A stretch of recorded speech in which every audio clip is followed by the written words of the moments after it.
All right. Well, today I wanted to do a little spotlight on Nicole Galey, who's part of our team and one of our sales agents. So, Nicole, welcome. Thank you. Thank you. All right. I just really admire the way that she goes to work and works for her clients. I mean, she's a hard worker. I think you just had a really good experience that maybe we could talk about, Nicole, where you, what? I had a client that we'd been looking for homes for a while, and we just couldn't find what he was looking for in their price range and in the area they wanted. So I started sending out letters and door knocking, just trying to find them a home. And so I ended up with a listing. And then we sold that listing, and right as it was closing was when everything happened with the coronavirus. So then I had a client, a lovely couple, and she was pregnant again, and I needed to make sure that they didn't end up homeless. Yes. And you did that by taking her down to South County, right?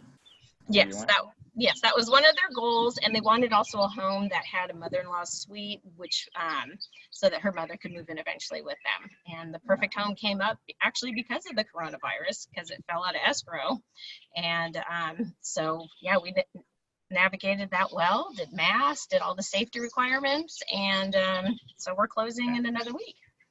Well, as you guys can imagine out there, in the time I've been in the business, I've seen a lot of agents come and a lot of agents go, and I know what it takes to be successful in the business long term. And Nicole's got every quality that you have to have. She's a hard worker. She's disciplined.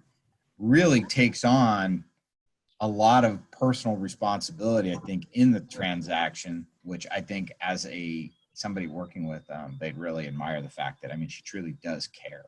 She wants the best for her clients. I think you've done a great job, Nicole. Is there anything else you want to add to this?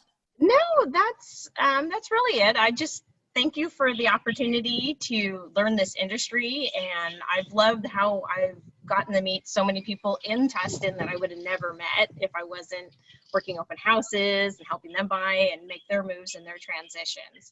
Thanks, Nicole. And if you want to connect with Nicole, you can contact her by calling or texting or emailing. We'll see you next time. Bye-bye.